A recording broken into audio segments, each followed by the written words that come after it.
jersey ni pernah viral tahun 2011 guys. So video kali ni Parley nak remove nama nombor kat jersey Cardiff City 3rd 2011/2012. Nak tahu kenapa jersey ni viral?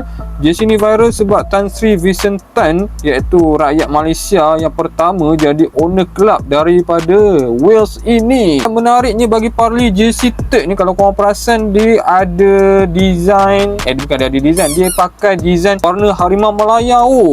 Kalau tengok jalur ni pun nice. So berbalik kepada buang namesake ni, Parley guna air panas campur sabun dan vinyl remover lah. Dan untuk buang namesake ni, Parley perlukan 2 kali cucian.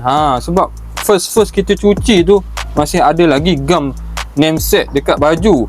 So next hari esok tu Parley akan cuci lagi sekali, teknik yang sama, dan insya-Allah kali kedua, kali ketiga barulah namesake punya kesan gum tu akan hilang. Kalau korang nak buang namesake, korang boleh follow Parley Trafish dulu dan DM gambar jersey korang yang rosak tu guys.